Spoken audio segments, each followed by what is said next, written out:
Mike, turn your games down. Hi, everybody. Welcome to episode 232 of Games My Mom Found. I am Mike Albertin, and who's traveling through the seasons with me tonight? It's so cold. It's Nate. If only I had a rod of seasons to change it to spring. And it's Barry here, living in summer weather, so I'm happy there. Have fun in the cold. It shouldn't be.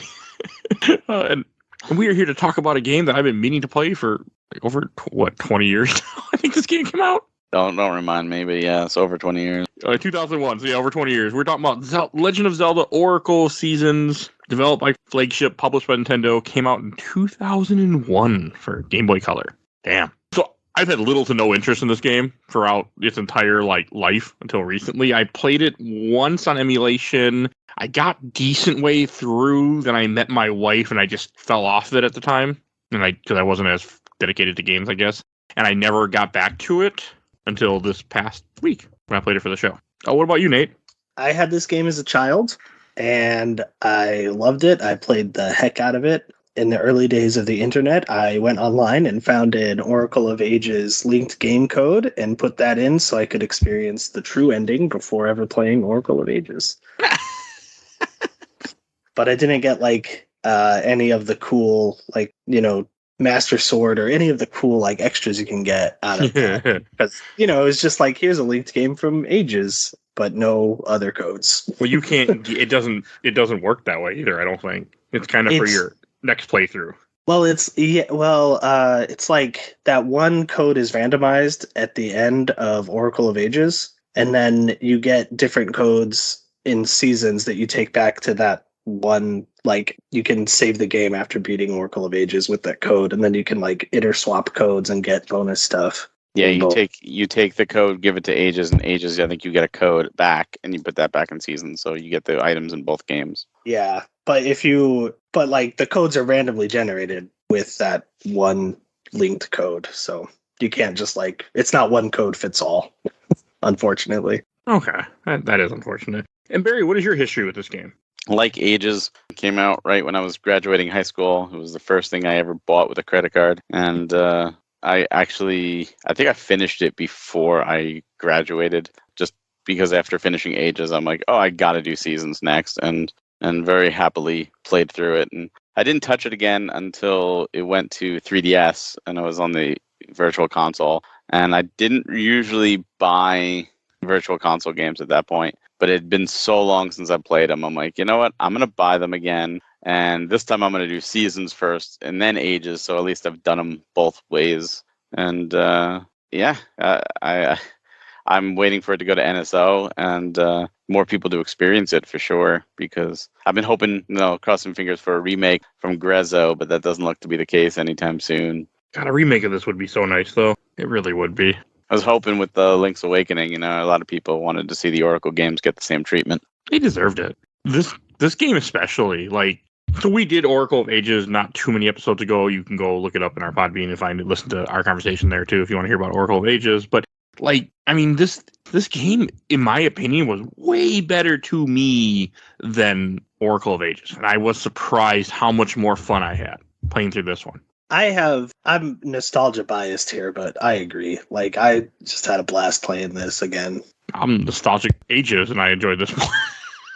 And see, I'm going to play Devil's Advocate because I feel this is the lesser game, and not because I played it second.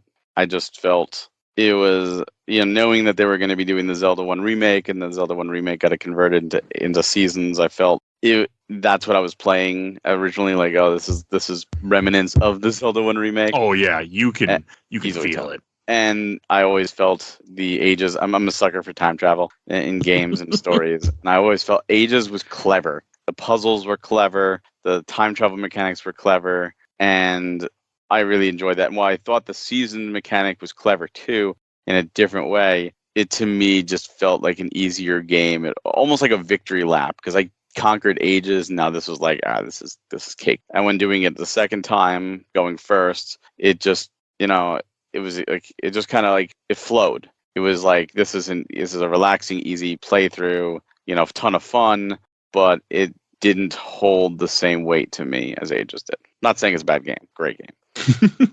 No, that's fair. I mean, I can see where you're coming. Ages is a much more complicated game because of the elements that it has, where this game is much more for lack of a better word. Yeah, it is. It's action oriented. Yeah, and I prefer that, I found out. But yeah, I mean, that's just what this game is. I think it depends on your time too. I mean, like if you're just looking for a game to close off your brain and, you know, destroy stuff. I'm not saying you turn off your brain entirely, because there are puzzles in this game, but it's less complicated, less thought-provoking, simpler story, simpler mechanics. Even though there's 4 seasons versus just the 2 ages, it's still, like, you would think that would overcomplicate it, but I feel like it's overall rather simple. Yeah, I could see that, where, you know, in seasons, you're like, oh, I need to get up this path, but I have to make this season summer so vines can grow. Whereas Ages, you need to put a little more thought into how you're traveling the land, because you go back in time and that road may not even be there. So, you know, you have to like go around it and then travel back to the present so that you can end up on the other side of a cliff, you know? Yep. I mean, I know when I played this the first time, I found it very complicated that I had to mess with seasons and figure out, like, okay, what season do I have to travel over 3 or 4? Because you have 4 different options as the game progresses. But, like, when I played, well, one, I cheated. I used a guide. But when I'm like, it made sense. Like, even had I not been using a guide, I think it would have been stuff that I could have figured out had I wanted to put the effort in and actually, you know, figure it out, which I did not. But it never felt overly complicated. And also, one reason why this game is better, in my opinion, because it didn't have any Goron dancing. So It did have Subrosia dancing. But it was Subrosian dancing. better. It was easier. It was actually fun. I'm like, I picked it up and did it just fine without even having to really save state and cheat. Like, that Goron dancing is just god awful. But this wasn't god awful. Like, this was actually kind of like, this was fun. I was like, this ain't bad. Like, they got this right. I was surprised in that aspect, how much fun I had just doing that. So I give the game a lot of respect for just the way it felt. But I mean, I don't. If I didn't know it was supposed to be a Zelda 1 remake, like we talked about before, I don't know if I would have picked up on all the things that I picked up this playthrough, because I could really feel the inspiration of Zelda all over the place. Yeah, when I played this as a child, like I've never touched Zelda 1. Like, my first Zelda game was A Link to the Past, like watching someone play, and then Ocarina of Time was the one that I played like myself. But so like when I played Oracle of Seasons and then like eventually went back and played Zelda 1, I was like, whoa, it's that boss from Oracle of Seasons. Like, that's cool. Yeah. No, that's fair though. That's completely fair. I mean, that's what the game does. I mean, I liked the way it felt. Yeah, and those Zelda 1 bosses aren't bad bosses. Like, No. they're fun bosses to fight, but yeah. Well, Zelda's known for reusing bosses or changing them up, you know, but having them be the same. I mean, look, you know, Tears of the Kingdom just came out, and people were going crazy because Gleeoks are there, and Gleeok was a Zelda 1 boss. You know, Gleeoks were there right from the very start. So they're always doing things. Goma is reoccurring, of course. So it's nice to see those bosses get some love reimagined on the Game Boy Color. And, you know, being someone who played Zelda 1 ad nauseum because it was just unlike anything else at the time, and especially before the internet and trying to figure things out. I mean, there were literally hours I spent going to each screen with a blue freaking candle, burning a bush, not getting a result, leaving the screen, coming back, doing the next bush, and repeating, because the blue candle was only 1 burn per screen, and just trying to find a secret just to get a secret. I'm like, oh my god, the stairs, and I go down and I break a guy's door and I have to pay him rupees. I'm like, son of a, you know, there was just something magical about exploring Hyrule at that time. So it's, you know, getting a Zelda 1 remake was like, oh, that's awesome. Like, that game really could benefit from more modern, you know, development and more modern conveniences. They still never went back and did it, but having that as part of the blueprint of Seasons, I don't think is a detriment, but it is, somebody who grew up with Zelda 1, it's very, very instantly noticeable. And I do, in a way, kind of feel it does take away from the identity of Seasons, because Seasons itself, I mean, there's people out there that think Ages and Seasons are like Pokemon, that they're the same game, just one with red and one blue. And they're completely not. They're different games entirely. But I do feel it does strip just a little bit away of the identity of Seasons because of that history. Whereas if they announced it was just Seasons, and even if they reused the same bosses in the Zelda 1 bosses, but they didn't have like the first dungeon in the exact same style on an island with the bridge to the right. If they did it a little bit more original, I don't think anyone would have noticed. But I do think that that's one knock to me, just because it's like merging two games into one as opposed to one brand new identity. No, that's fair. I mean, I really liked the way it played, and I liked the feeling of it a lot more than I expected when it came to seasons. Like, I like the fact that like there were people in this where you burn like from one where you burn the bush and you go in their house and then they get mad at you and make you pay them or they give you rupees. I had a ton of rupees in this game. I'm like, this is cool. But I felt the same way. Like, damn, I wish I would have got a Zelda 1 remake too. Yeah, I mean, I would prefer an original game over a remake any day of the week, but I wish we got both. I wish we got. Yeah, and that's a fair statement completely. It would have been nice had we gotten, both of these. It would have been nice if we also got the third game too, the third Triforce game that got cut. Yeah, because they just couldn't get it done in time, I guess. It was more complicated with connecting 3 games versus 2 games, and Nintendo didn't want to wait. I mean, you think about the Game Boy Color. This came out in the Game Boy Color in 2001, like a month before the Game Boy Advance launched. So yeah, they were not as interested then. They wanted to get it out before everything shifted to the GBA. That makes sense. You can't, fault them for that, unfortunately.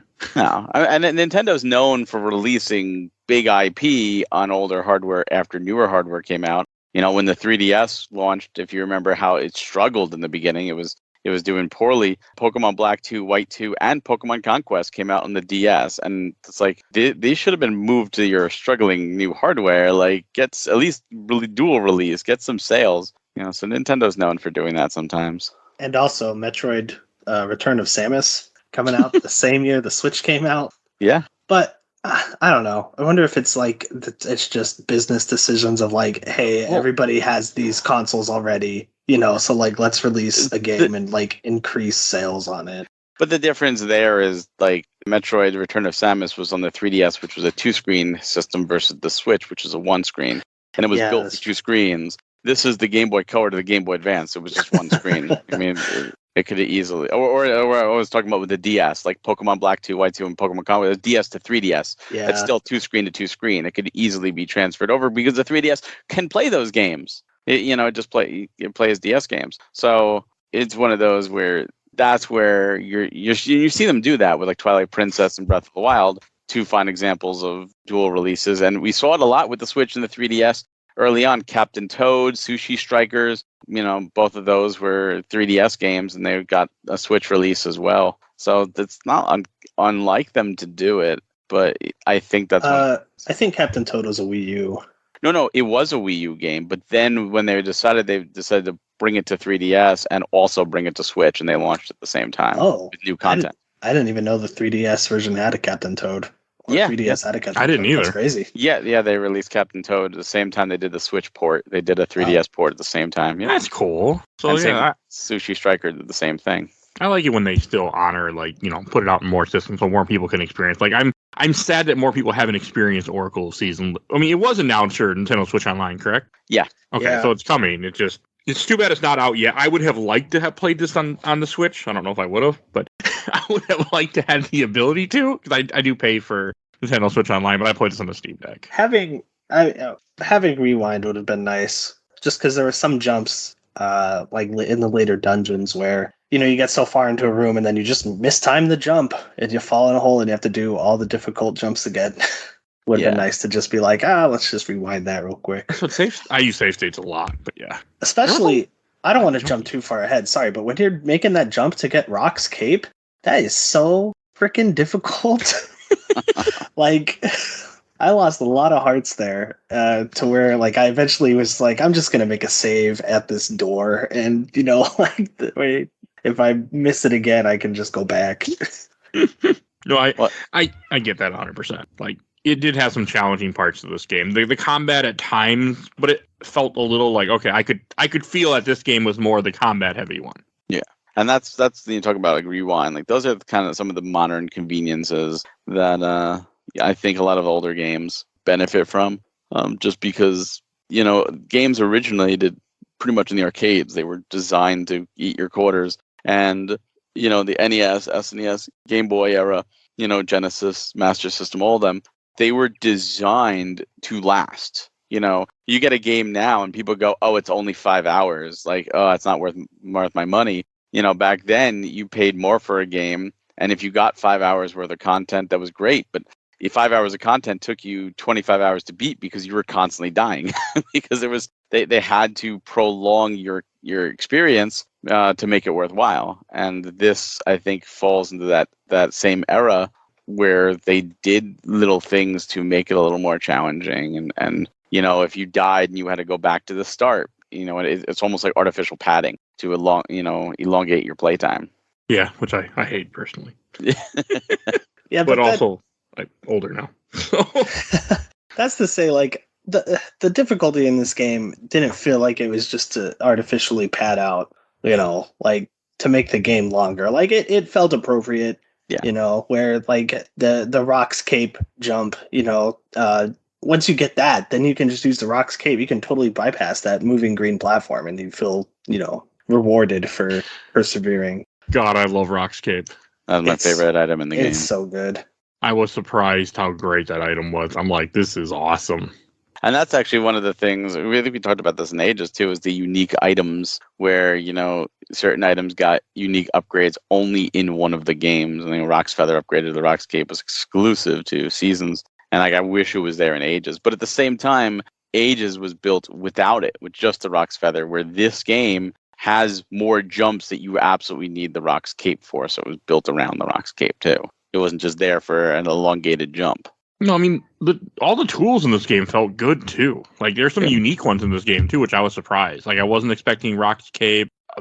God, I should look up what the hell the tools are. So I can't remember some of the other ones all of a sudden. The magnetic gloves were fun. I was going to say, interesting. I did not like the magnetic gloves. You didn't? I mean, conceptually they're fine, but the noise they make is one of the worst noises I've ever heard.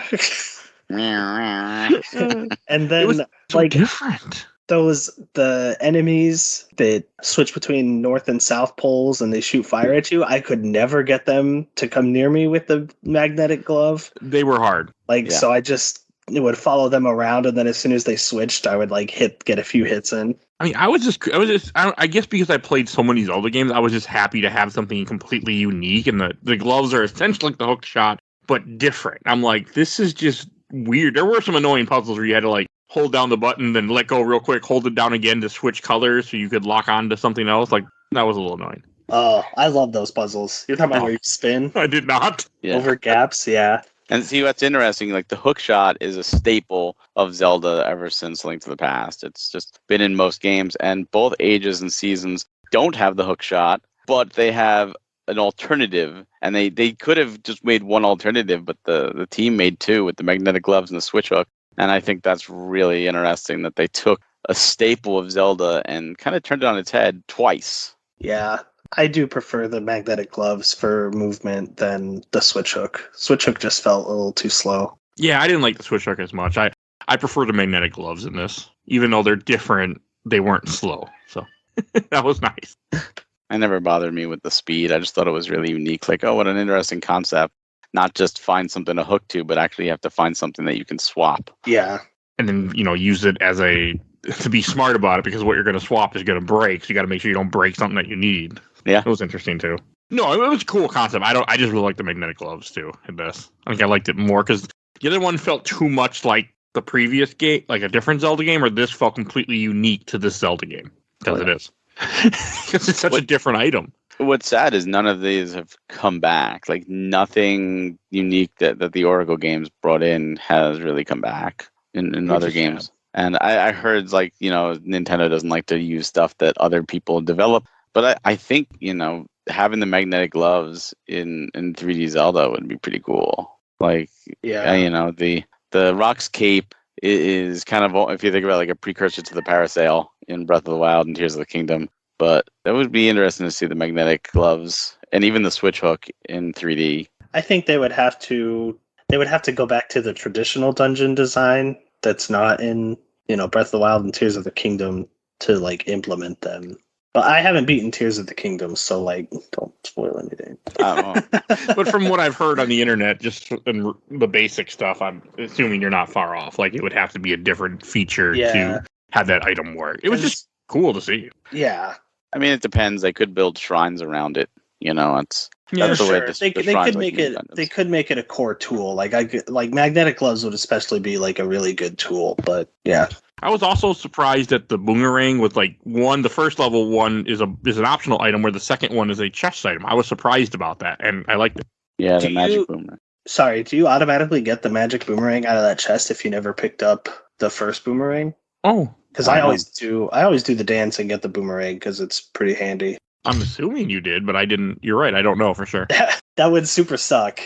I mean, I think you have. No, you have to because you need the boomerang to get the finish the dungeon. So it would be like, look, you got the dungeon item that you can't use because you're a dumbass and get the other item. Like, no, I don't think they would do that. Yeah. I think it's just if you did the side quest earlier, you can now have a boomerang the whole game versus you get the boomerang now. The magic boomerang is also another holdover from the Zelda 1 remake because that's where it originally appeared. Oh.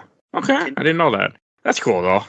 I wish I would have. It in Zelda 1? Yeah, you get yeah. Oh. I need to replay Zelda. I did it for the show not that long ago, but there also is a remake of Zelda on the Super Nintendo, which looks a little different. Yeah, Magic Boomerang has appeared in Zelda 1, A Link to the Past, Oracle Seasons, and Minish Cap, which was also made by Flagship, and that's it for mainline Zelda games. I am looking forward to replaying Minish Cap because that's a fucking good game, by the way. Since I was in high school, yeah, I remember really liking it. It still holds up, by the way. I played on the show maybe 2 years ago. It still holds up. I still got to say I like the fact that the Pegasus seeds are just a disposable item. I like the boots, but I think it's a cool way to incorporate the whole thing with the seed satchel. I like that in this game still. I liked it in the other one, in Age, I like it in this one too. I don't use any other seed but Pegasus and the Warp seed, but I like the fact that they're there. Well, the fire one in the game makes me. Yeah. The power bracelet was fine again. Like, I don't mind that. I mean, it gets annoying sometimes when you only have, 2 buttons to put things on, but it's fine. That's again, I think that's from like Link's Awakening, but again, Power Bracelet was in Zelda 1, but I don't think it was an item yet equip. I think it automatically worked in Zelda 1. Yeah. I prefer that. Like in Link to the Past does that. Link to the Past does that too, yeah. It's fine. I was gonna say it's the Pegasus seeds are a really good way to get around the system only having really 2 buttons, whereas like the Pegasus boots in Link to the Past was on L, if I remember right. Like you hold down L and you can dash, right? So it's just it's been a while. I thought it was wild. Yeah, but it's just it's a clever way for the developers to be like, hey, we want Link to move fast. We'll just make it a consumable item that he can use. Yeah, it wasn't bad. I mean, it makes you also be more considerate of it since you can run out of it. Yeah, and for me, when I run out of something, then I don't use it. Then you combine it with Rock's Cape, and you can just freaking fly. That was great. It's so cool. The slingshot is back, and slingshot's fine, but in this game, it can shoot 3 objects at once. That was cool. I like it. You don't use it for much, but I like the fact that it was there. I'm like, this is something unique. Yeah. I did like the diagonal. You could shoot diagonally in Ages. I liked that. I thought that had a little more utility than just shooting 3 at once. And that's again where they differentiated with the seed shooter versus the slingshot, where it's the similar concept, but different between games. Again, they didn't have to do that. They could have just chosen one. Exactly. They went out of their way to be like, no, these are different games. Please understand this. No, I mean, even on the box, they were like, play both. Like, for the ultimate adventure, like, please. No, I think you really need to. I think the story is like. So I got a question. If you play Seasons first, you still have that cutscene in the opening of this game with Kome and Koke, like doing whatever the hell they're doing. Nope. No. Okay. It starts the exact same way where Link rides to the temple, gets teleported by the Triforce, just like in Ages. And I think when you do a linked game to Ages, the flame that's lit at the beginning is different. I think it's the flame of despair at the start of Ages, whereas if you do a linked game to Seasons, it's I forget what the third flame is called. But it's the corresponding flame for Varin or Onyx. Yeah. Okay. Is Zelda in this game no matter what? Or no. She's only in this game if you link them? Correct. Yeah. That's cool. I was wondering because I'm like, that's really cool that Zelda's in this game. There's also characters from Ages that have come over. Like I think it was like Pirate Captain or whatever is over in Seasons now. but they won't appear unless you played and linked with Ages, because they leave Labyrinthia to go to Hollandome. And Sorry, that they still appear in seasons, but the whole Ambi part of that quest doesn't exist. Like he still wants you to find his bell and stuff, but Ambi doesn't show up before they leave. There's like this unique stuff. Yeah, but I think there are a couple characters that are only there if you link. Yeah, and there's dialogue that's exclusive, and I think that's really what makes it special, because it adds. So like if you played seasons first, now you would get the same overall gameplay, but the nuances, the little things won't be there. But then when you link to Ages, you'll see stuff you didn't see when you first played Ages. Like Zelda will be over in Ages now, and other characters will be in Ages that weren't there when you played. So that's cool. I like does that too. The baby quest, does that like, I haven't done the baby quest in a long time. Do you know what I'm talking about with the two people and they're like, name my baby. Yeah. Play with my baby. Yep. Does that like carry over? Like that ends at a finite time in one of the games and then you can continue it in a linked game, right? I think so. I've never I mean, it could continue on mine. Because I named the baby, I did a few things last time, but I didn't care enough. But she was definitely there, and she was like, and she did ask me to name her baby or something. I was like, that's nice. I could give a shit about your baby. Well, no, not name her baby, but she asked me how the son was older now, and I didn't care, and I didn't interact with them again. But it did carry over. But I just didn't give a shit. The son that was in Ages, though. Ember seeds. I remember in Ages, it was like you name the baby in the past, and you see them more as an adult. But he was also an adult in this one too. It was the same kid and everything. Yeah. I just didn't care about the kid, so. I mean, there was that. But did you go back and do any of the link stuff? Like, did you bring the code to your Ages game and bring them back to get the special items and seasons? No, I wasn't going back. Oh, I did. Man, you missed out. Yeah, it's really cool. I wasn't interested in replaying it like that. You don't have to replay it. Yeah, you just load up your old save and go to specific characters and tell them the secret. So you didn't get the Master Sword then?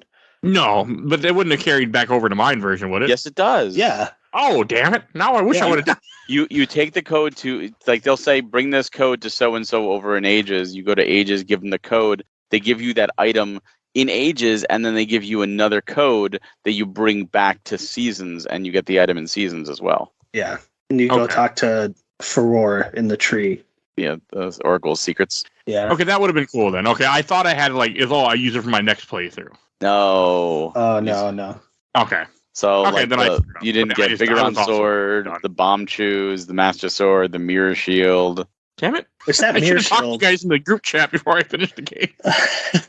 That Mirror Shield really came in handy during the Dragon Onyx fight. Yeah. Like I just hid in the corner and held A. That's really one of those cool things where they, like, that whole linked concept, and that's where the third game failed, because they wanted to be even more complicated with the third game, but they wanted to do something different than, Pokemon traded. With a lot of the games that did two versions, it was just, we trade back and forth, and this was like, we were trading, but we're doing it a different way, and it's not needed, but it adds to the game, and it's all classic Zelda items or recently introduced Zelda items in the case of like Biggeron Sword and Bombchu.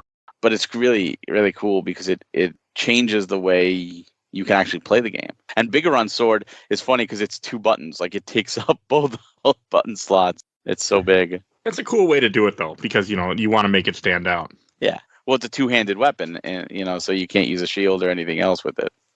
I got a kick out of it. But no, I'm kind of bummed now. I didn't realize I could do it. I got the Noble Sword because I did some of the trading side quests, but like in this one, the trading side quest just gets you a list of or not a list, but like the password, essentially what path to walk in this maze forest to get the better sword. But I didn't finish the trading quest, but I got there and the guy just told me what to do, and I just did it, and then I got the sword. I was like, well, then I just stopped doing the trading quest.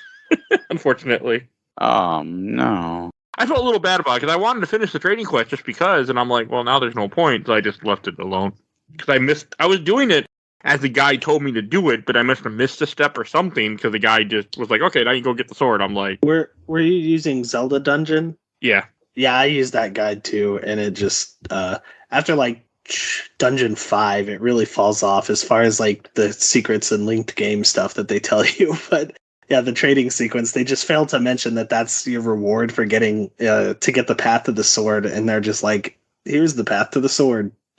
Yeah, because I would have liked to have done the whole trading sequence. I got the lava soup, so I was close to being done, but I didn't finish. Yeah, you trade that for the phonograph, but I don't remember who you go see. You got to get a fish, I think. Oh, you got to get a fish. Oh. And then the fish is what brings down the cat. Then you get the megaphone or the phonograph. I was close. Also in this game, they have the guy from Ocarina of Time, the windmill guy, is in here, and he also has his music digitalized. It's great. I love that. It's on the one screen. They went and took that piece and converted that piece to, this music, the sound chip, and for one little area you only get to hear it in. But I liked it. I didn't even talk to him.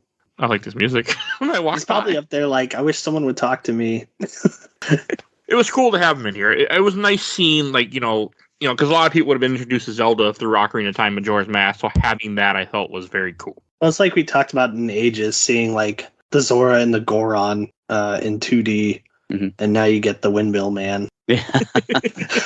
I love when they convert stuff to 2D sprites because sprites are easier to make in perler beads. I don't do it, but I love that idea that people do that. So that's my weird thing about when anything gets converted to sprites. Like Final Fantasy Record Keeper did that, where it converted all these things to sprites, and if I made perler beads, I would make a ton of those.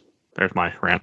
The only other item that we haven't mentioned yet that I want to talk about next is you get the flutes. The flutes are in this game again because all three of the animals are. But because I picked Dimitri in my previous playthrough, I was pretty much forcing Dimitri over again. Yep. Yeah, that's one of the things that carries over. Yeah, which I was like, okay. I was kind of bummed. So I wanted to try another animal instead of just Dimitri again. But I do like Dimitri the dinosaur. So well, you get to play with all three of them. Like just very briefly. Yeah, but it's really short. Because you have to get Ricky, because you have to go get his gloves, which that was cool. You had to go fight Blano from Link's Awakening, a mini boss, and I don't really fight him like he's like punching you. You gotta punch him back and knock him out of the arena or something. I thought that was interesting. That was a cool little mini game. Another thing that carries over besides the flutes are the rings. You could transfer rings between the two games. I did not know that. And there's a blue snake and a red snake. And one of the passwords gives you the level 3 ring box, which allows you to hold up to 5 rings that you can only get in both games by doing the link code. You can swap more on the fly. Yeah, I didn't mess with the rings at all this playthrough, but I did get the one that like increases your sword damage by 2 and equipped that. And with the Master Sword, that does a lot of damage. So bosses just went down. That would have been nice. I'm really bummed. I thought it was really for my next playthrough. I'm like, well, I'm not going to play this again. Had I realized that all I literally had to do was just link the game, go there, and then go back, I would have probably done it.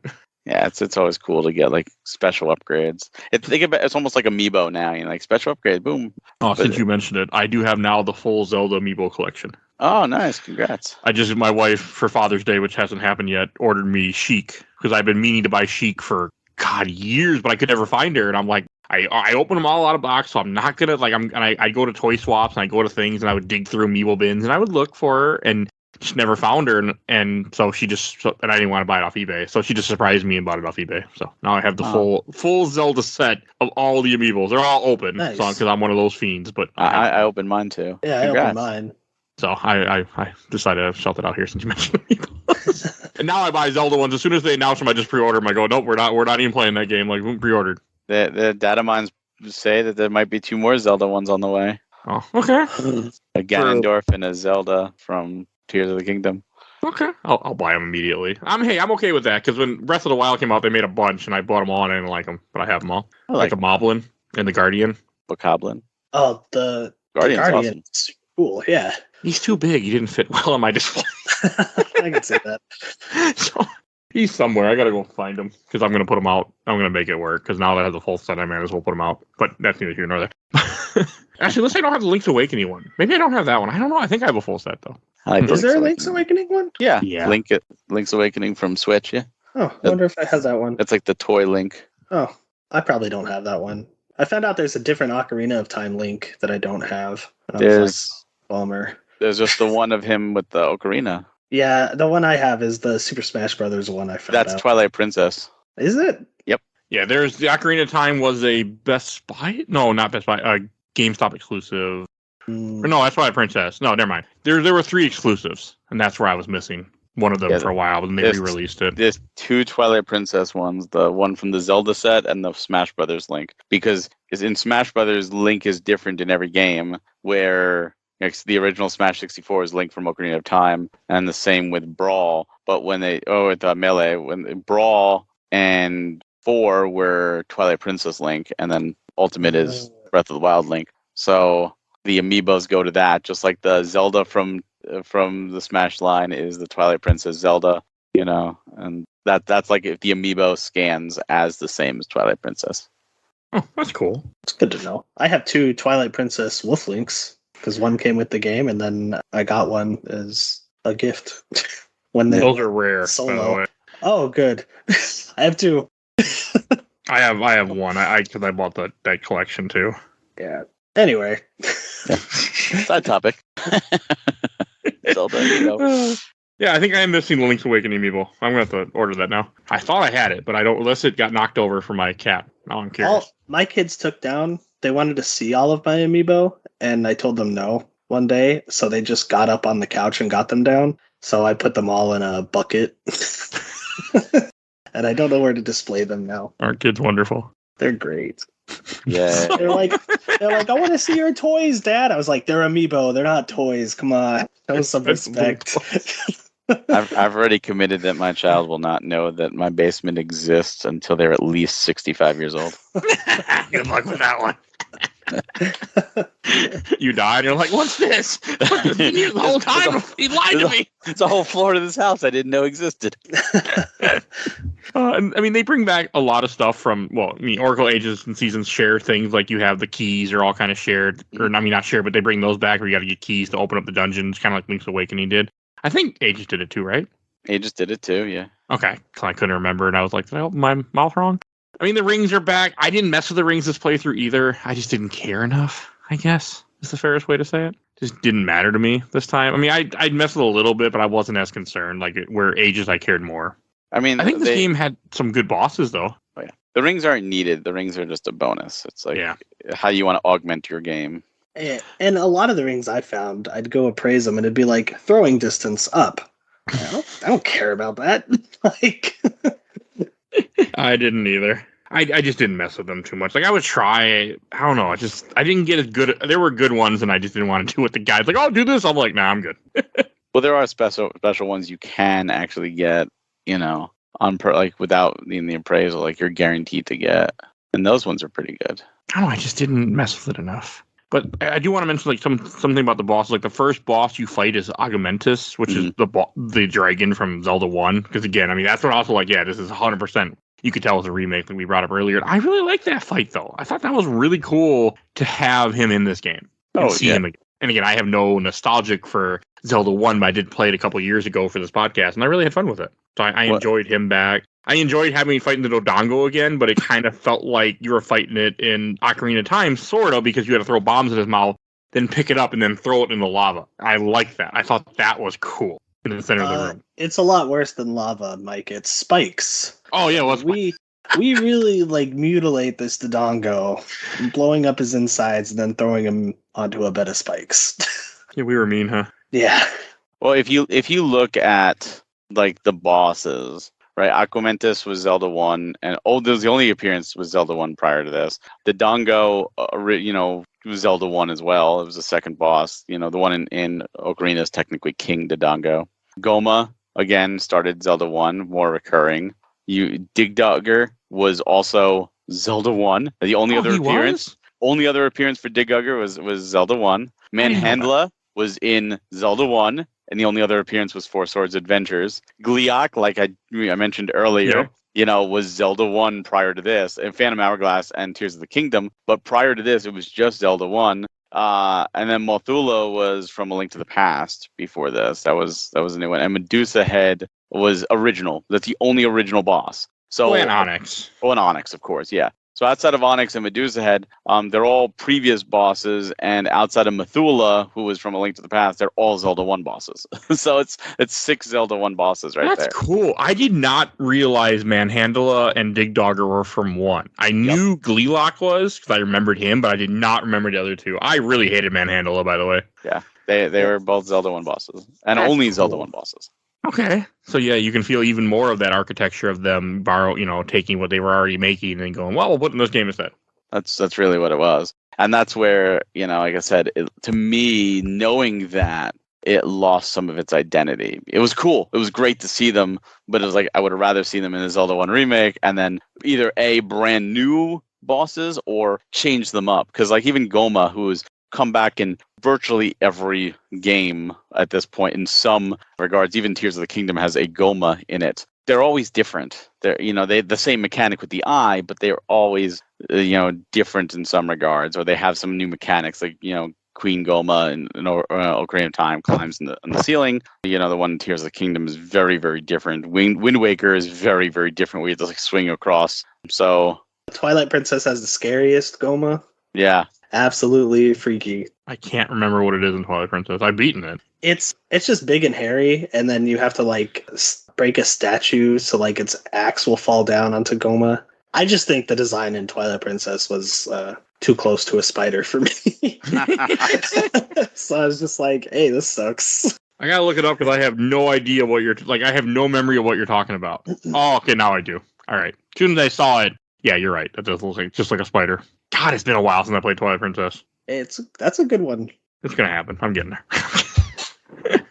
Okay, that's cool. That makes me. In a weird way, it makes me respect the bosses more because I didn't realize there were that many that were pulled over. I thought a few more were original. I thought Manhandle was original for sure, but the mini bosses were original. I think. Some of them are. Yes. I was just gonna say, I wonder if it was a combination of crunch to finish Oracle of Seasons and canceling their Zelda 1 remake that just caused them to be like, you know what, we designed all these bosses for the remake. Let's just, instead of making new bosses, we'll just use 90% of them. And we'll use the one Medusa fight. Because that Medusa fight is really easy. Yeah. To where that could be a entry-level dungeon boss or something like that. But that's just a game theory. Yeah, a lot of the mini bosses are unique. The Facade was from Link's Awakening, and Vyre from earlier Zelda games, including Link's Awakening. Yeah, but you fought a tiger in this. That reminded me of a guy was playing Secret of Mana. That was original. It reminded me of Mega Man X. Yeah, I can see that too. Okay. Yeah. I can't find sprite images of those bosses though, unfortunately, because they don't have it here where I'm looking. I can send you a link right now. Okay, so I want to look at them and talk about them a little bit before we wrap up some of the boss fights. But I enjoyed them. Some were a little hard to me. I got my ass handed to me a couple times. Or I would have had I not been cheating. I think the hardest one for me was that tiger. I don't know why. Tiger was a bitch. He just moved so fast, and I'm like, Yeah, he was. Oh yeah, the face. They brought back the face, which was annoying. Okay, the Post Sisters was cool. That was cool. The Post Sisters was cool. Fry Puller, I liked. It's just a giant fire that died. You have to that was cool. Yeah, I almost died to him a few times. I don't blame you. Yeah. I like the fact the Post Sisters are just little ghosts, that the regular ghost enemies, but now they have a sword. One has a sword and one has a lantern. I didn't realize the big eye thing was called Dig Dogger. Yeah. I didn't either. You said Dig Dogger, and I was racking my brain. Oh, I didn't until I started looking it up. Yeah, he's from Zelda 1 also. Yeah. And the Moblin King or the Great Moblin is in this one too again. So that was cool having him around, where he's mad at you for beating his ass in the other game. I like that. When you beat him in this, you can go to the Sunken City and blow up his house multiple times. Yeah, I saw that. I heard about that. Yeah, and then you do it so many times, and then the game eventually locks you in there, so you die. But I think that's you can just really grieve him in this. Not only did we blow up your tower in the other world, we went here and blew up your fort. Now we're blowing up your house with you in it. It's God damn it! I just really like that sprite for some reason. It's a good Which sprite. one? Moblin King. Okay, yeah. Or the Great Moblin. I just really like him. I mean, you also have I'm going to butcher this name, Agumina from Link to the Past as a mini boss, or Agumin. He looks like that guy from Link to the Past. Yeah. Is not Aghanim. No. Okay. He felt like him though. He's similar to Aghanim, but is not. It's almost also similar to the Wizard Robes or the Wizard Robes from Zelda 1, but he's a unique enemy. I really like the Wizard Robes for some weird reason. I like the green and red ones, and the blue ones can go to heck. I didn't have a problem with any of the enemies really in this game where it like pissed me off where I didn't want to fight them. I didn't have that problem. I liked majority of what was in this game for that. Yeah. My favorite dungeon is Dancing Dragon Dungeon. That music is so good. And I don't think that song is in Oracle of Ages. I could be very wrong, though. I don't remember. The music was good. I mean, I played with music on for the most part in this game. I didn't really pay attention to it, but it was there. I sent the pirate theme to chat yesterday. That pirate theme is, like, that's really good, too.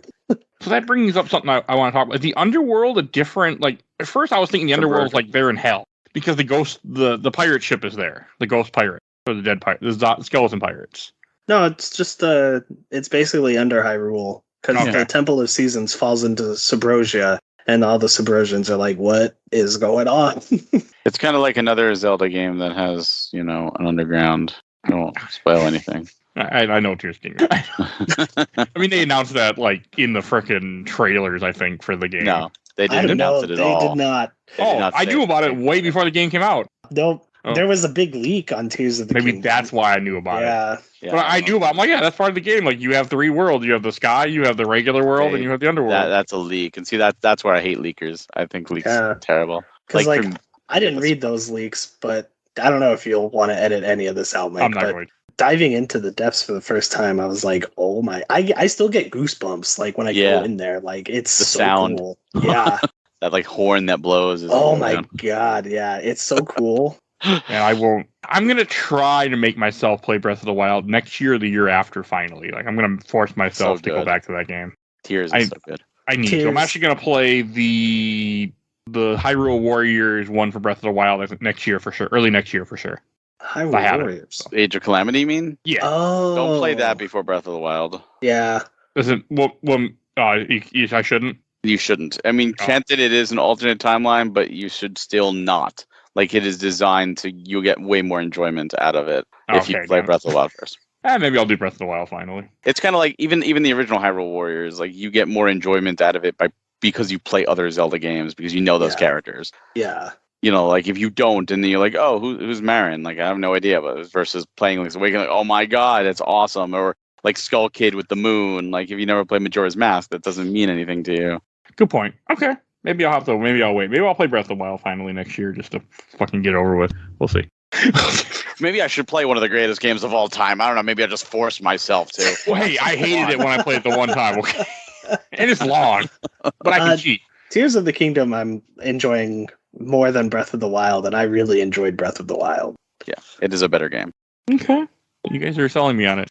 Maybe I'll have to finally change it. I put over 200 hours into Tears of the Kingdom before I finally put it down. It is amazing. Man. That scares me, by the way. That amount of time. Amazing.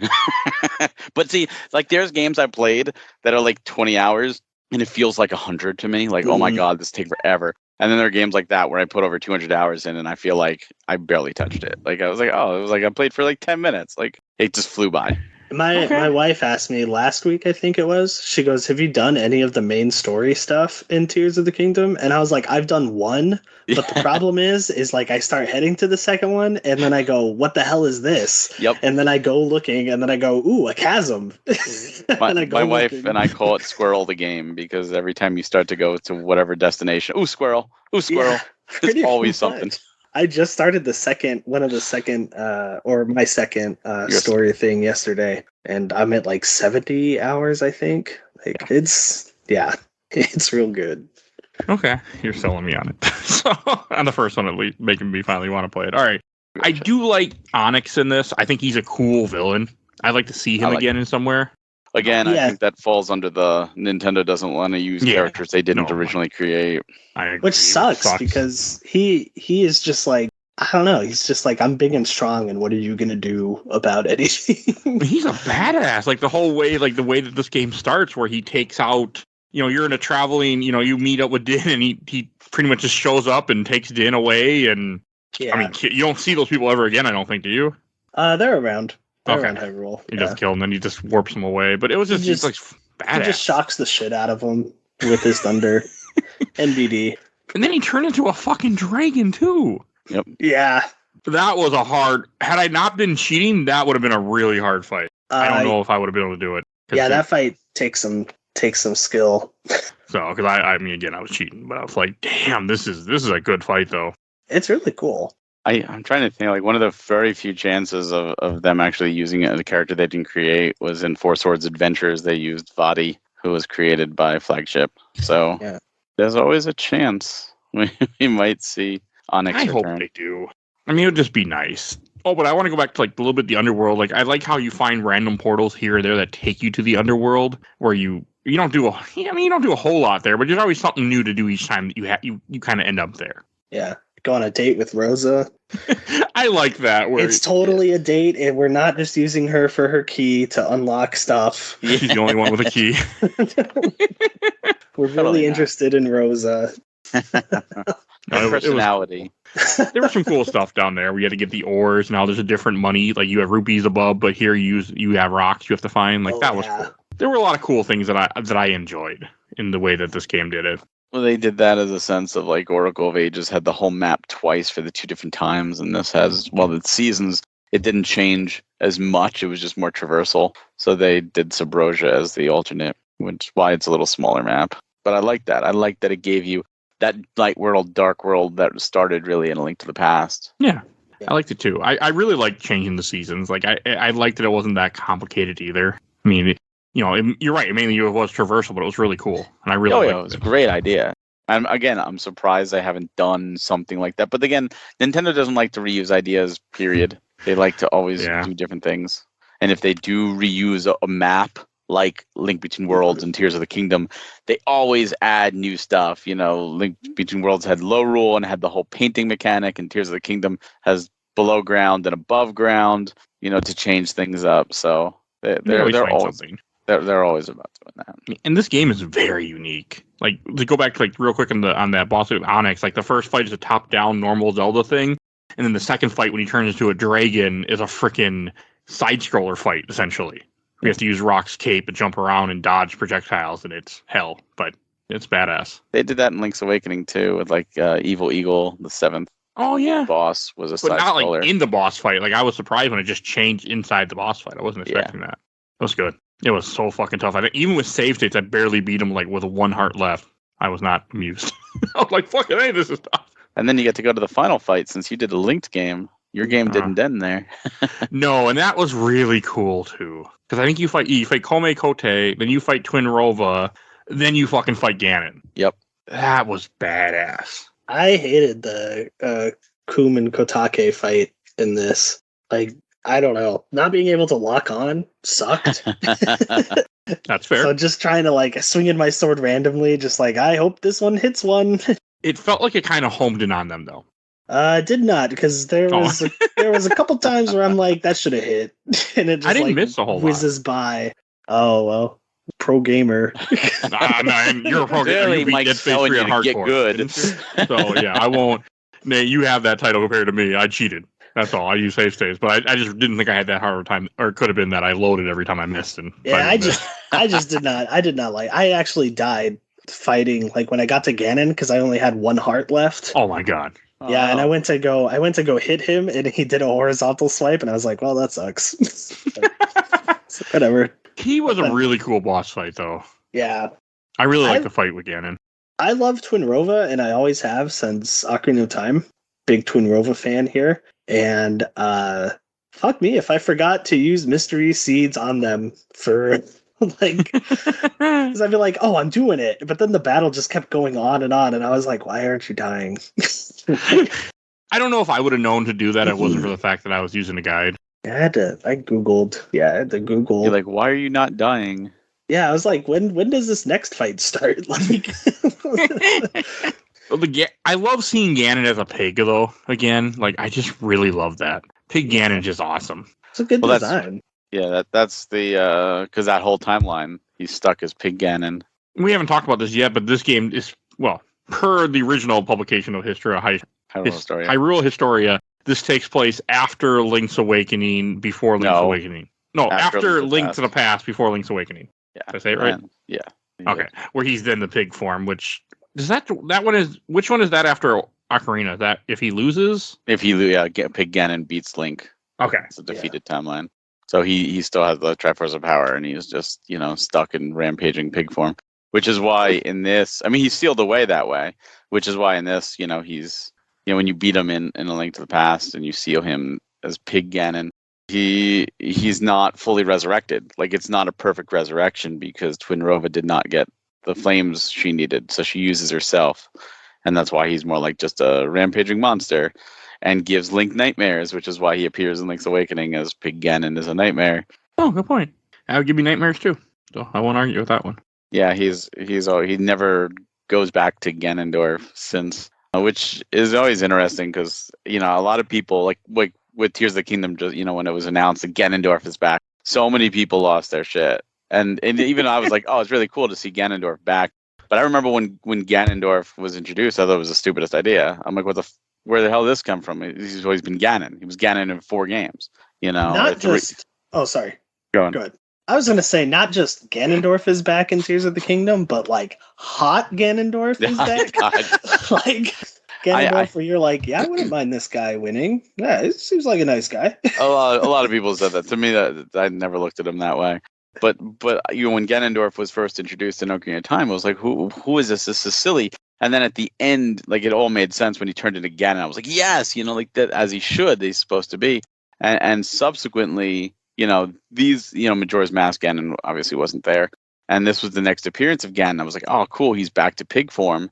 And then we did 4 Swords. He wasn't in there. And we got Wind Waker. And Wind Waker was Ganondorf again. I was like, oh, okay. But he was a really cool Ganondorf. And he never turned to Ganon. It was the puppet Ganon, but he never turned to Ganon. I was like, where are they going with this? And of course, 4 Swords Adventures, he was back to Pig Ganon, and we got Twilight Princess. And Minish Cap, he wasn't in either. But Twilight Princess, he was back to Ganondorf. And obviously it was the different timelines, but, that wasn't really established at this time. Like, we didn't know about the split timeline. It wasn't common knowledge. So I was like, oh, we're back to Ganon. Like, make up your mind. Like, what are we doing? So it's interesting if you look at all the timelines where Link wins, he reverts back to Ganondorf because he's sealed away as Ganondorf. And you look at all the defeated timeline, which is most of the original games and the early games, he's always Pig Ganon. So it's really cool to see them stay with that. And of course, we had the cartoon back in the 80s, and he's Pig Ganon there too, and he talked and he was an idiot. But that's how we knew him. He was a Bowser. He was Link's Bowser. Okay, so I that's like fair. To see him this way.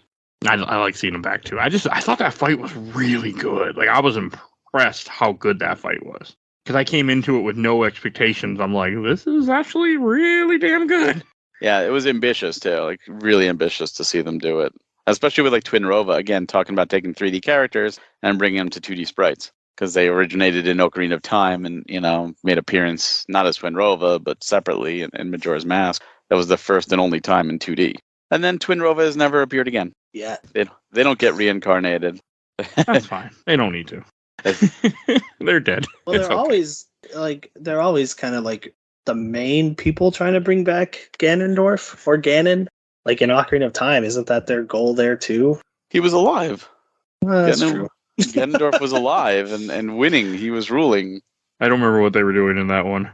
They're mainly kidnapped. Oh, you know what? They kidnapped Nabooru and put her in a suit of armor. An iron nut. An iron knuckle. Said, go for it. Yeah. Yeah. But they I mean, technically, if they survived Ocarina of Time to appear in the defeated timeline, technically they would appear in the other 2 timelines as well. We just haven't seen them. Yeah. They're there. They're behind the scenes. We know. What I also want to talk about with like the dungeons, I felt the dungeons were pretty good in this game. I enjoyed them for the most part. And there was no mermaid swimming in this game, so A+ right there. Yeah.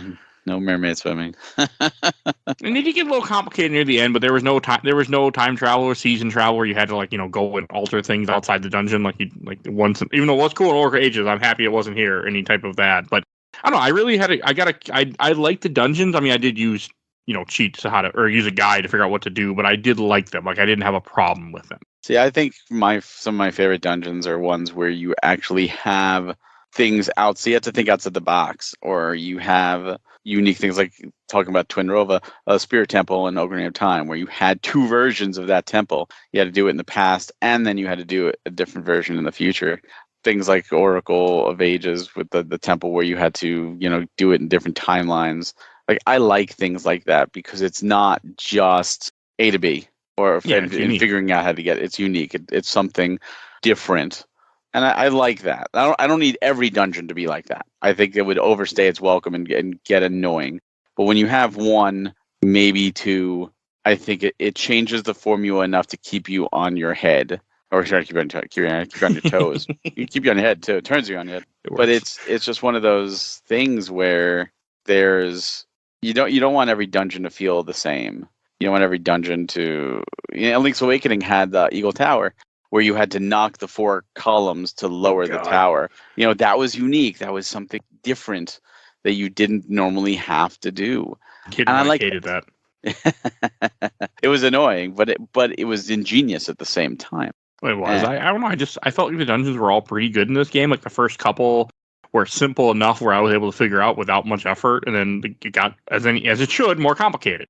But it never felt.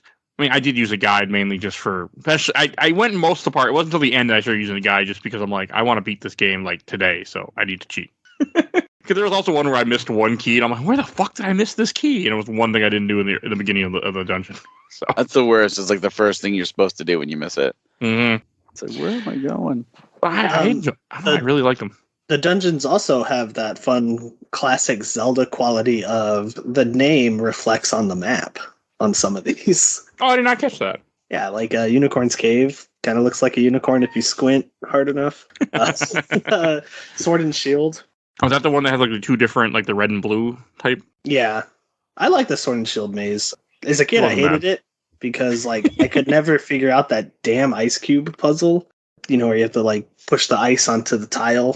Oh, no, I get it. I had a hard time with it too, and I'm like, so I looked it up. Yeah. And then it also has that fun mechanic of taking the ice and throwing it into the lava and just like freezing the lava. I don't know why. My lizard brain loves that. So. I don't know if my brain would have put that together if it wouldn't have told me, if I wouldn't have looked at the guide and said, do this. I don't know if I would have figured that out. I think there's an owl nearby too that if you like do a mystery seed on it, in his riddle ways, says, cool the floor below. Yeah, because I just don't know if I wouldn't have. I'd been like, what the fuck? Yeah. But again, it's the age of the internet, so I just look it up. That's how I get my enjoyment out of games, though. So it works. My enjoyment is experiencing the games, not hitting my head against the wall to figure out what to do. Right. Where's this last key I need? Yeah. Yeah. No. Too old for that. Too busy. Too many podcasts. Oh, for sure. Yeah.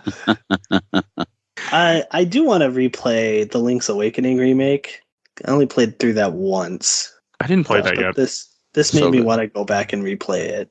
Now I just got to find that damn amiibo. I'm pretty sure I bought it. It's not on my set. Yeah, like think of today. Like when I played that, like Link's Awakening is my favorite for sure. But like I just wanted to see Oracle Seasons and Ages redone this way, and maybe even have the third game. Like even better, they say we're doing the third game and we're gonna make it a true 3-game thing in this new style. Like we're gonna pick up where Capcom failed. And given the time and the better technology, I mean, the Game Boy Color, was great for its time, but the technology has far eclipsed it.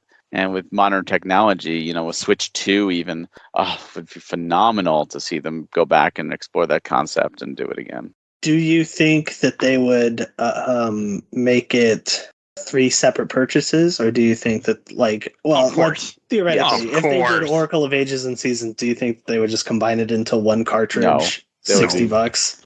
No, because Nintendo could very easily, and I've given them crap for this, very easily make games worth a little bit more in terms of value. Like they did Tropical Freeze on the Switch, phenomenal game, absolutely worth the price. But they could have easily made Donkey Kong Country Returns be a part of it and made it a 2-pack. They did Pikmin 3 Deluxe, which was phenomenal, but they could have easily added Pikmin 1 and 2 onto that as well. Like even just the Wii versions, whatever. Like they don't have to upscale it and just had it included to be a Pikmin trilogy before Pikmin 4. Oh yeah, just port it. Just like a port, quick and dirty port, put it on there. Metroid Prime remasters. Now, if they're remastering 2 and 3, that's fine. Then absolutely keep them separate. But if they're not, they could have done where we did the first one and here's 2 and 3 Wii versions, as a bonus. They could easily do that, and they don't, and that bothers me when they don't. So to answer your question, I think we have a better chance of seeing Hell Freeze over than to see Nintendo put them separate, put them together. You're going to see them separate for sure. Yeah, if we even see 'em. Especially after I throw those ice cubes into Hell. Freeze over. Yeah, no, Nintendo's not that friendly when it comes to stuff. They don't need. Well, again, they don't need to be. So they choose not to. They do. Super Mario 3D All Stars, for example, was great. It was 3 games in 1. When they did New Super Mario U Deluxe, I thought that should have been New Super Mario All Stars and should have had 1, 2, and Wii in addition to U and Luigi U, and done it as a 5-pack as an honor to Mario All Stars. I think that would have been phenomenal. Yeah, but they didn't. But it seemed like with them re-releasing Wii U games, that was because the Wii U had a lower install base. Yep.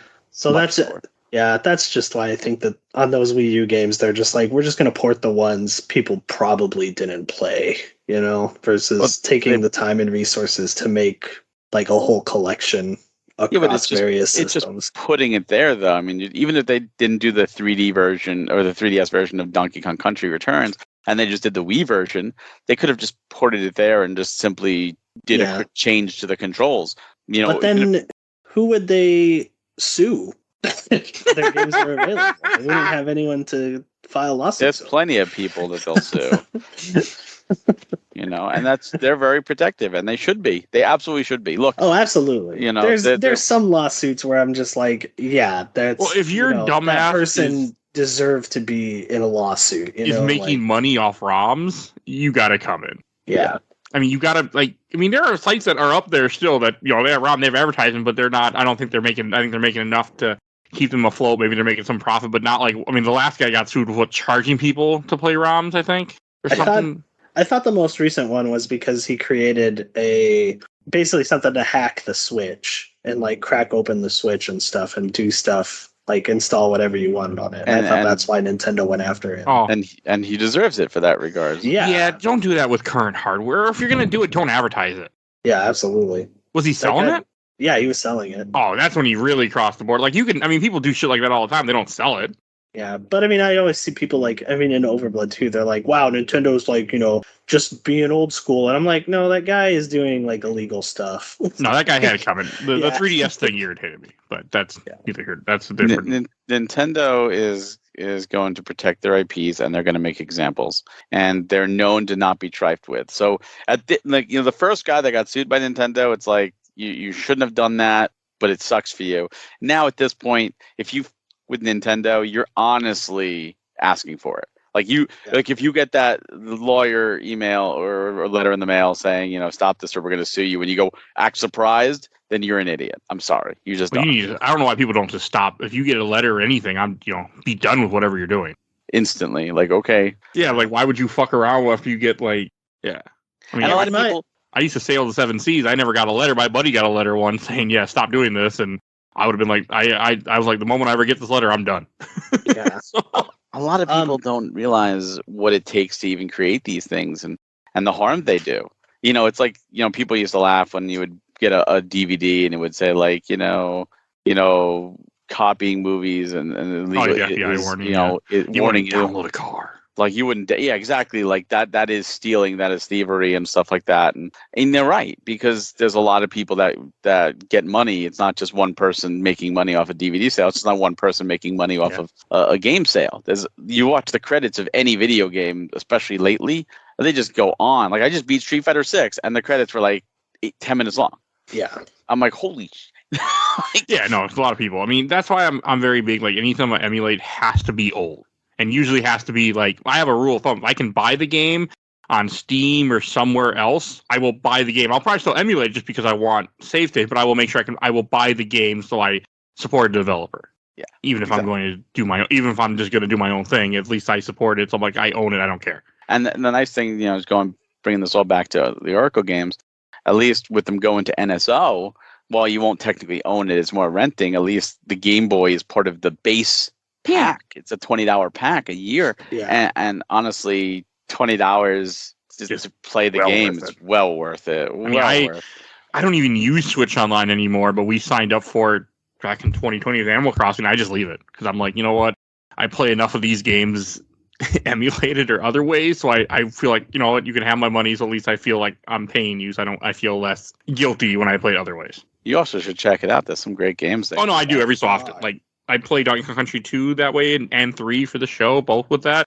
I would have maybe done this had it been on there, but it's not. They just did Tilt and Tumble. They put on there that actually uses the motion controls of the Switch, like the Game Boy, which is how the game controlled. Like that's awesome. You can't get that on a computer. No, I'm 100. I was like, that made me happy. That made me happy to see. Like, no, I love that stuff like that. That's why I support it, because it's the right thing to do.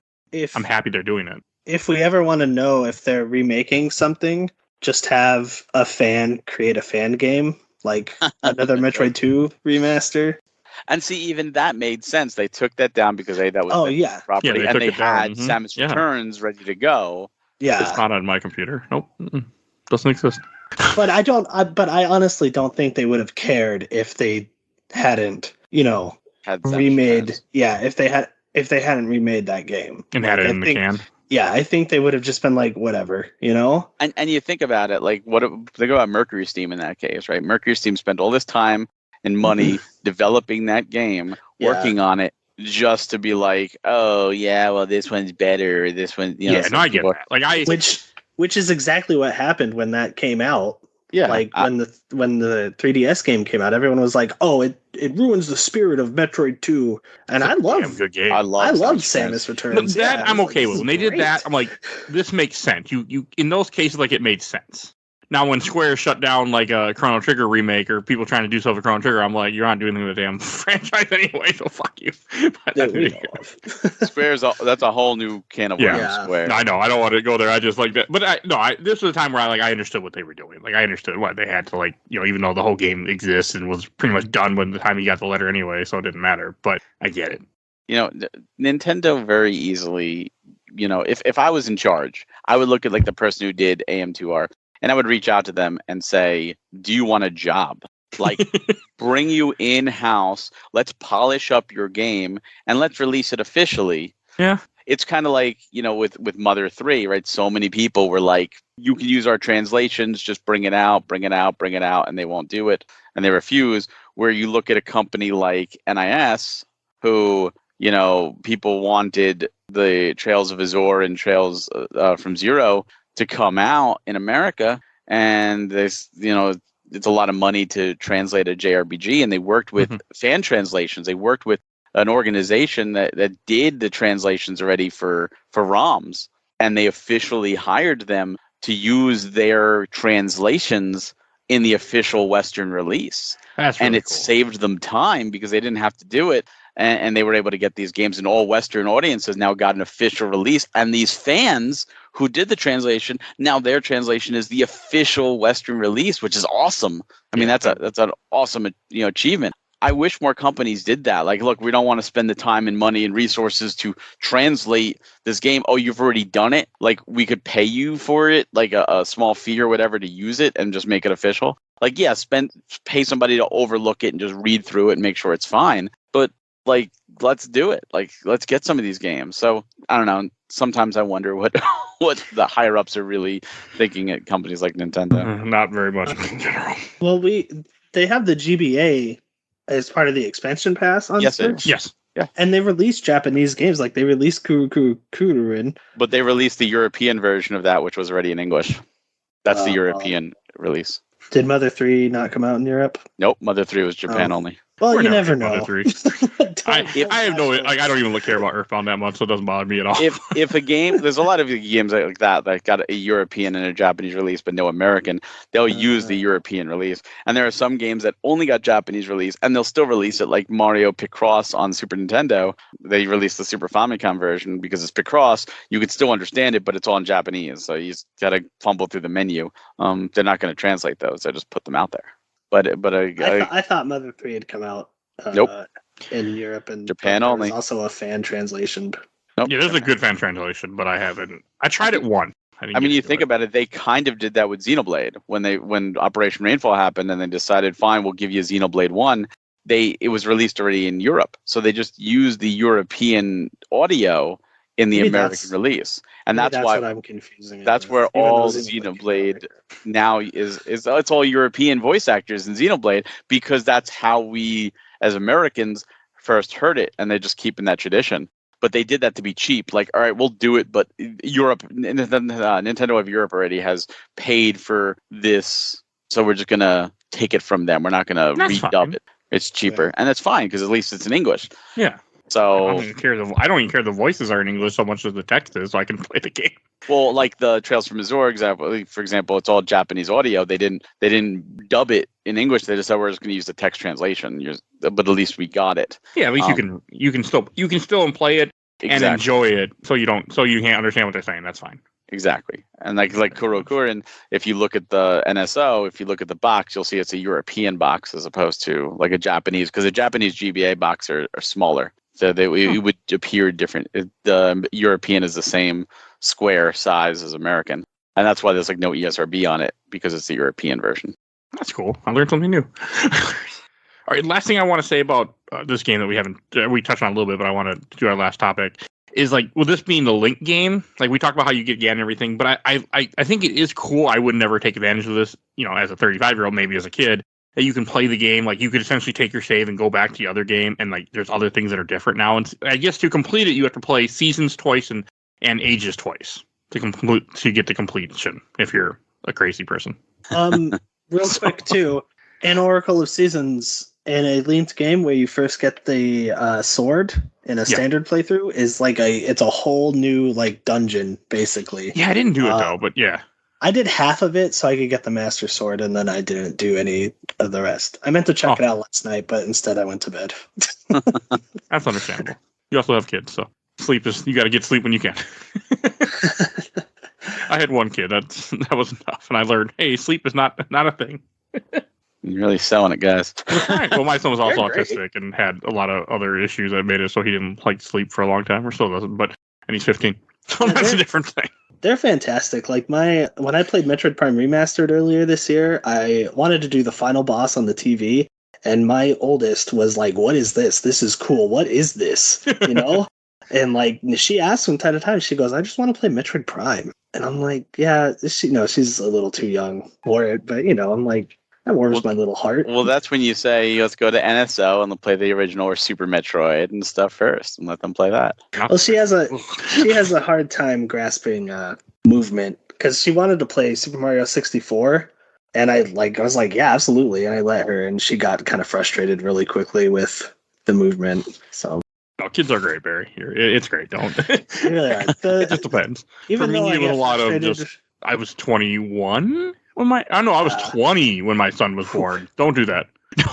I can't. I'm way past that. I know. I'm double that, so I can't.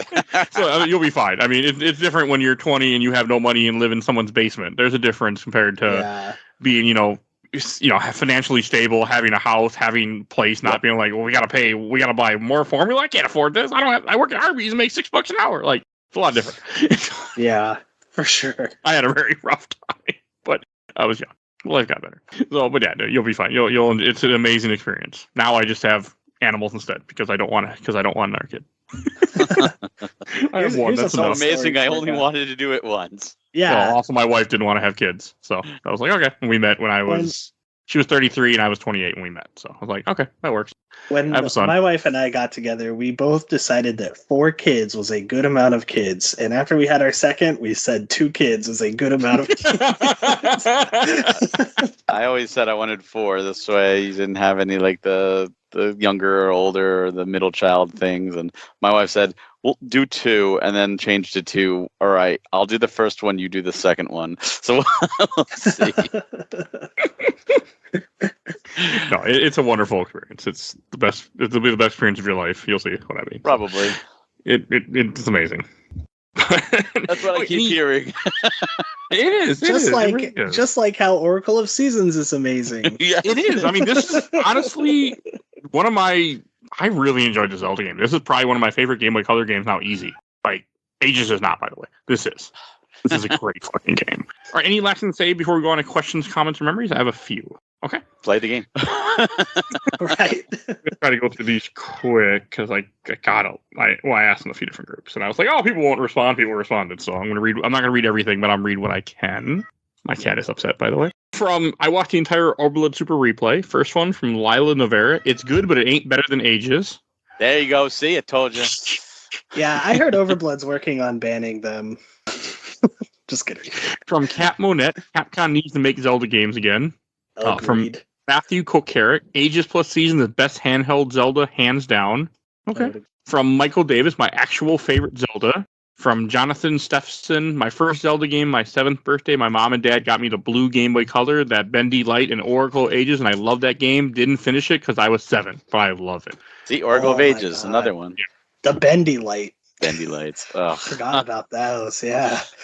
Terrible. And from Curtis Willard Jr., can't wait till the Oracle series comes to Nintendo Switch Online. It was in their direct trailer when they announced the GBA, Game Boy Color, and GBA, or no, Game Boy, GBA. Never got a shot to really play the whole games. Which, speaking of, Nintendo normally does a direct in June. Do you think that they're gonna like shadow drop these onto Nintendo Switch Online? They will. During that direct. They stated that they weren't going to be at E3 because they had nothing to show. All we know is Pikmin 4, and then at the beginning of June they magically dropped everybody 1-2 Switch in the with no fanfare, and then a new Pikmin 4 trailer. Both of those things would be in a June direct. Why would they do them before a June direct? That wouldn't make sense.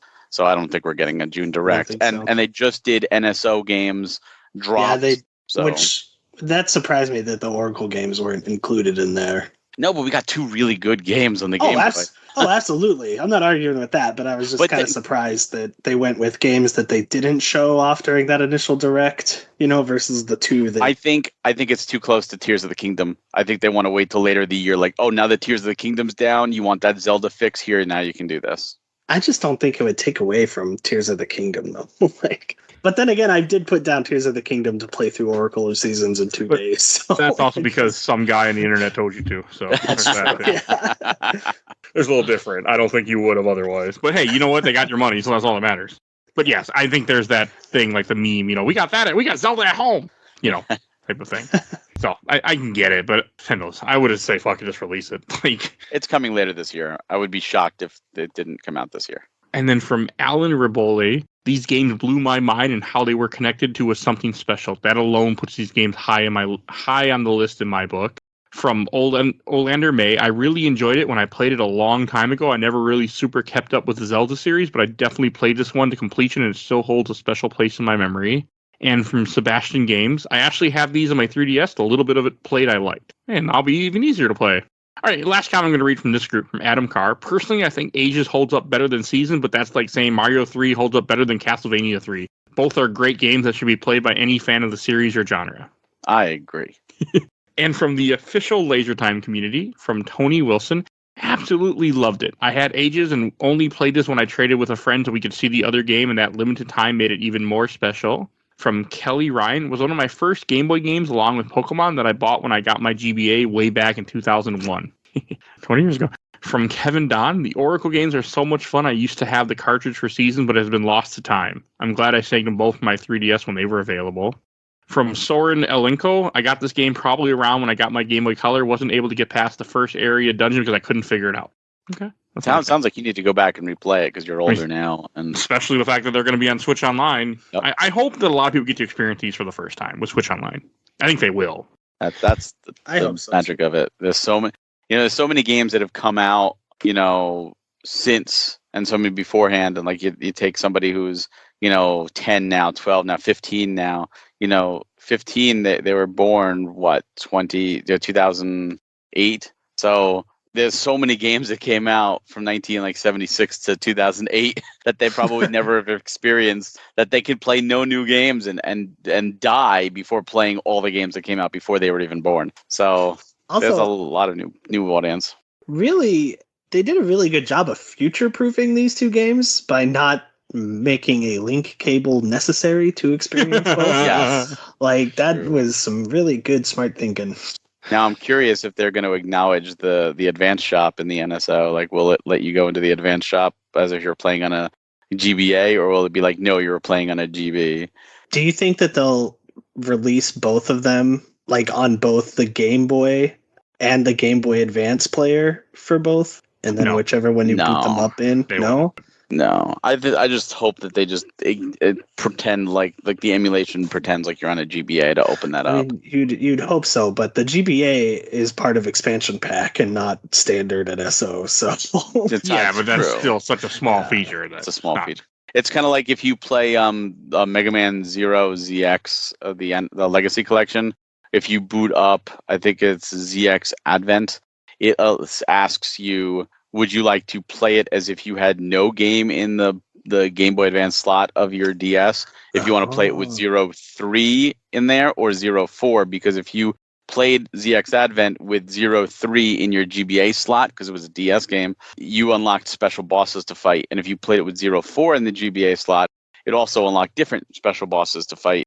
So That's when you cool. boot it up, it actually says, like, do you want to boot it up as if you had those games in there, so you can experience that on the Legacy Collection, or See, nothing that's at all. smart. The Battle Network collection does something similar. I found out with all the GBA E cards. They just have those in the menu that you can just turn on once a playthrough. That's great, because those are Yeah. expensive. Yeah.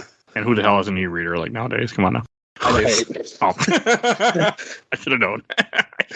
And from the Zelda fan group, I got a few. From Andrew Lucas, can't agree about it being better than Ages, but it's a wonderful game, and I'm glad you enjoyed it. From Malcolm Gordon, I loved Ages and Seasons. Personally, like Ages more as a kid because I played that one first, but upon replays, I think they're even. From Lawrence Johnson, I love the Tarm Ruins music. Yes. Right. From Gareth Peck, I'm a little bit biased, but also critical of this because both Zelda games are still part of my favorites. Are still part of my Zelda fandom, and Season was my first of the two, and then Ages to complete and actually play the Link games afterwards. I feel with Ages that Season was always meant to carry on to because of the length, not just through action, but puzzle solving, which Ages has, where Season's more action-based. And the game literally blew my expectation of how complexity and simplicity in design work so well. From Dallas Rice, Oracle, Season, and Ages are great games. They're definitely worth playing. Right. From Blade Suitor, I always wanted to play this one. I beat Oracle Ages, and I loved it so much. Well, soon you can play it easily. So, and from a group I almost never posted, Legend of Zelda Stoners. From Nerman Jetpovic, Do they it was have my to first. use the power bracelet to lift those? Not these. Oh, they're from using the seeds. I talk all the time about different like weed there's Pokemon they're playing Zelda. It's pretty funny, but I only joined it to advertise for this podcast, so that's why I'm there. I don't smoke. I do eat edibles every so often, but I don't smoke because I hate smoking in general. From Nerman Japovic, it was my first Legend of Zelda game ever. Since then, I fell in love with this game. Good old times on Game Boy Color. From J Cat, Ages and Seasons were so good. Had the dual guidebook too. The art was phenomenal. From Conrad Thunderbunk, if they aren't already remaking these games using the Switch Beautiful Awakening engine, what is Nintendo even doing? I fucking wish. Not gonna happen, but I wish. From Evan Robinson, both of the Oracle games are amazing and both are criminally underrated. And last one I want to read from Enoch Brooks. I agree these games hold up really well, but in my opinion, Ages is miles better. Hell yeah. A lot of people like Ages. I really enjoyed this more. I had a lot better time playing There's this. nothing wrong with that. It's everything's subjective. One thing I did notice, though, in a lot of the responses you're reading, is so many people lump them together. The Oracle games, Ages/Seasons, like so many people just put them in together. And I even see like people like list of Zelda games, and they'll list them, and when they come to this, they list them together. Like, no, they are two different games. Yeah, they really are. And yes, they feel kind of the same, but again, Ocarina and Majora's Mask feel kind of the same, but they're completely different games. Like the same thing with this. They just not, it's just 8-bit, not whatever 64. 64-bit. Yes. Gee, how many bits are in the N64? I don't know. Brain not working today. If only they would give me a hint. All right. And before we go on to our last segment, I do want to give out another Steam code because I have too many of these damn codes I need to get rid of before I lose my phone again and delete them all. So we're going to give away stacking for Steam. Code is OTH9PC CO8AW3D54. I think that's an I. We'll say I or L. If it doesn't work, try O instead of 0 for what I said and try L instead of 1 or I. See, So that's we'll why see I what like what happens. Nintendo does, where they don't allow you to do O's and L's and it's just zeros to avoid confusion. It could be a 0, and I think it's an L. Let's say there's 0. Let's say it's L for anyone listening who's actually going to redeem this code. So yeah, stacking. It's a good game, by the way. If you never played it. So there's your free Steam code, because I need to get rid of these codes because I buy Humble Bundles and Fanatical Packs and I get games I already own. So at least I can give them away on here. All right, and let's go to Shelf Stacker Box. And I'll go first. I'm going to put this on the shelf. I really, really enjoyed this game. I had a great time. This is up there now for me as one of my favorite Zeldas. I mean, I love them all, but I had no appreciation for this game, and now this is a game I will be telling people, especially when it comes on Nintendo Switch Online, play this damn game, because it is fucking good. So, going on the shelf. What about you, Nate? This game is definitely going on my shelf. I love this game. Half of that has to be nostalgia bias, but once I really got into it, I could not put it down. The music, I remember a lot more than the music in Ages, but this is definitely going on my shelf. One of the best games I've ever played. All right. And Barry? I mean, clearly this is a shelf game. It's a Zelda game. There's no bad ones in my opinion. This game is. I like Triforce Heroes with my friends. Like, yeah, doing it gotta, solo. Doing it with gotta, randos. It sucks, but with friends, it's great. Yeah, randos will just pick you up and throw you off the cliff because they're assholes. I played it with friends, but we had a terrible time. We didn't finish. We had a blast. It's a tough game too. Probably had better friends. Very tough game. Maybe I did. Yeah, clearly, you need better friends. But no, Oracle Seasons is a phenomenal game. It's absolutely worth playing. It still holds up. It is, different than Ages, and there's nothing wrong with that. They complement each other. They really do. And if you've played Ages but not Seasons, you're doing yourself a disservice. Just like if you played only Seasons and not Ages, play the other one. Yeah, I would love to see these remade. I think both Oracle games are often forgotten about or just lumped together, just like Four Swords. Four Swords, I think, is even more forgotten about, sadly. I've never played it. Oh, it's so good. I'm going to fix that, but yes. But yeah, I'd like to see them come back and bring this back, and like you mentioned about seeing things from 3D go to 2D. This game did it. This and Ages, this was the first time a lot of characters and races went to 2D and 8-bit 2D too, which is even cooler. So give this a shot. Definitely a shelf game. Okay, yeah, because you're missing out. And to introduce what we're talking about next week you can hear us talk about Super Mario 3. And Barry will be back for that one. Yes, I'll be back. This is the first time doing back-to-back. Yeah. I gotta get you while I can before your life is busy for a little while. He'll be busy, but I'll still be back. Good. I have a couple of games I really want to get you on. So, all right. And Barry, where can people find you at? You could find me on Twitter at Hawk Hellfire. And of course, you could find Premium Edition Games, where we take digital-only titles and bring them out physically at premiumeditiongames.com, where you could pre-order our latest games, as well as order a bunch of in-stock ones now. You can find us on Twitter at Premium Edition 1, that's numeric 1, and everywhere else at Premium Edition Games. And I keep thinking about that Super Dungeon Maker we talked about last time. So yes. It's on sale on Steam. I was like, I'm going to pick it up. It's a great game. Oh, looks good. Hey, every game you guys work with, since I don't buy physical games much, I do try to buy every game that you guys work with on digital, at least to support developer. So I'm sure they appreciate that. If you're doing it, it must be a great game. So yeah, absolutely. That's why I look at it too. I'm like, all right. And if you enjoyed this episode, I mentioned top episode, you can go find all our other content on Podbean. We've done a bunch of Zelda games so far, so definitely go find that. Just type in Legend of Zelda, see what comes up. Also, we did Oracle of Ages. Please go listen to that because it's great complimentary to this. Because the same people we played Ages not that couple 2-3 months ago, so I kept them pretty close. Yeah, close enough for me. Month and a half or something. Oh god, it is damn close. That is really close for me. But yeah, not too long ago, so definitely go check those out. We do movies, comics, we do all sorts of content, so definitely go look through our giant catalog. If you want to support the show, we do have a Patreon. You can vote in a poll. I have a poll every month, as little as $1. Right now, it's Robin Williams movies that Mike has never seen, so me. It's not Awakenings. Night Listener, 1 Hour Photo, Birdcage, and I can't remember the other one. But yeah, go vote. For a little $1, you can sign up for that. We have a Discord. Please chat with us in there. If you need more podcasts, definitely go check out A Gamer Looks at 40, the show by Bill Tucker, who's been on the show many, many times. Where he interviews people how video games affect their lives. Very good show. Also want to give a shout out to my awesome intro and outro, courtesy of Helena at Hell Has Free. You can follow her on TikTok, and she's TikTok famous. So definitely go support her and tell her I sent you. She'll tell me. So And I think that, follow us on Facebook, Instagram, Twitter, and on YouTube, audio only, but we are on YouTube. I think that's everything I need to say. So we will see you guys all next time. Bye, everybody. Have a good one.